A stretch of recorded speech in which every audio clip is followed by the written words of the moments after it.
சுமார் 5000 ஆண்டுகள் பழமையானது சிலம்பக்கலை என்ற தமிழர் வீர விளையாட்டு. தமிழர்கள் ஆயுதம் ஏந்தி போராட ஆரம்பித்த காலத்தில் முதலில் அவர்கள் எடுத்த ஆயுதமே கம்புதான். அதன் வளர்ச்சியே சிலம்பக்கலை. தற்காப்பு கலையை நம் முன்னோர் போற்றி பாதுகாத்தனர்.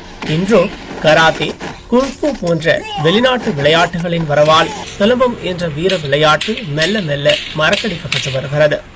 சுருள் கத்தி, தீப்பந்தம், அடிவரிசு, தொடுபுள்ளி, பிச்சுவா பிடிவரிசை, வேல்கம்பு என்று சிலம்ப கலையில் பல வகை உண்டு.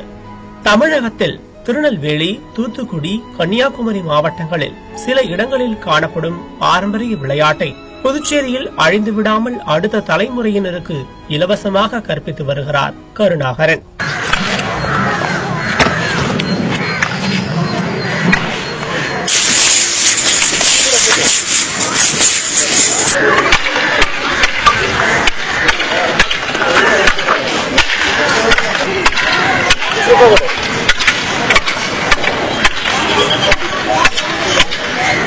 இவரிடம் ஆண்கள், பெண்கள் என இருபாலரும் சிலம்பாட்டத்தை ஆர்வமாக கற்று வருகின்றனர். சிலம்பக்கலையை ஆய்வு செய்ய மதுரை வந்துள்ள புனே பல்கலைக்கழக மாணவர்கள் இதன் அருமையை உணர்ந்து சிலம்பம் பெற்றனர். சிறந்த உடற்பயிற்சியான சிலம்பக்கலை உடல் வலிமை, ஆற்றல், விரைவு திறன், உடல் நெகிழ்தன்மை ஆகியவற்றையும் தருகிறது. தமிழர்களின் வீர விளையாட்டாகவும் தற்காப்பு கலையாகவும் விளங்கும் சிலம்பம் விளையாட்டை மாணவ மாணவிகளுக்கு கற்றுத்தந்து தன்னம்பிக்கை வளர்க்கலாம். இந்த பாரம்பரிய விளையாட்டு கொஞ்சம் கொஞ்சமா அழிஞ்சிட்டு வருது. இதை நாங்கள் பாதுகாக்க தான் இந்த சங்கத்தை உருவாக்கியிருக்கோம். நிறைய பேர் இப்போ வெளிநாட்டுக்காரங்க உருவாக்குன அந்த ஸ்போர்ட்ஸ் தான் போகிறாங்க. நம்ம தமிழ்நாட்டையோடைய பாரம்பரிய விளையாட்டை யாருமே செய்கிறது கிடையாது. அதனால தான் நாங்கள் இதை வச்சுருக்கோம்.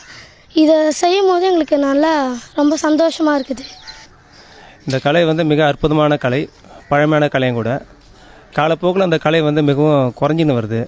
இந்த கலையை வளர்க்குற நோக்கத்தோடு நான் இலவசமாக இந்த பிள்ளைகளுக்கு கலையை வளர்க்குறேன். நம்ம தமிழ் சினிமாக்களில் இந்த அற்புதமான கலைகள் மிகவும் குறைஞ்சின்னு வருது. இருந்தாலும் நம்ம மண்ணோடைய கலை அழியக்கூடாதுன்றதுக்காக இந்த பிள்ளைங்களுக்கு இந்த கலையை கொடுக்குறேன். இந்த கலையை கற்றுக்கிறது மூலயமா நல்ல மன வலிமை கிடைக்குது. அவன் எந்த ஒரு செயலையுமே தெளிவாக முடிவெடுக்கலாம். ஓய்வு நேரங்களில் தான் நான் அந்த கலையை வளர்க்குறேன். அதே சமயத்தில் எனக்கு அரசாங்கம் எனக்கு ஒத்துழைப்பு தருது. இந்த கலையை வளர்க்கறதுக்காக எனக்கு ஒத்துழைப்பு தராங்க. எனக்கு ஓய்வு நேரங்கள் சாட்டர்டே, சண்டே, அதாவது சனி ஞாயிறில் காலை நேரத்துலையும் வாய்ப்பு கிடைக்கும் போது எப்போ எனக்கு விடுமுறை கிடைக்குதோ, எப்போ எனக்கு ஓய்வு கிடைக்குதோ அப்போல்லாம் இந்த பிள்ளைங்களை கூப்பிட்டு அந்த பிள்ளைங்களை அந்த கலையை கொடுக்குறேன். இந்த சிலம்ப கலையை நான் இந்த பகுதி பிள்ளைகளுக்கு மட்டும்தான் கற்று தருன்றது கிடையாது. தமிழ்நாட்டிலேருந்தும் சரி, இல்லை பிற மாநிலங்களும் சரி, வேறு உலகத்தில் வேறு எங்கேருந்து வந்தாலும் சரி, கலையில் ஆர்வமானவங்க யார் வந்தாலும் அவங்களுக்கு நான் எந்த நேரத்திலையும் அந்த கலையை கற்றுக் கொடுக்க நான் காத்துனுக்கிறேன். அரிய கலையை அடுத்த தலைமுறைக்கு கற்பிக்கும் கருணாகரனின் முயற்சிக்கு வாழ்த்து கூறுவோம்.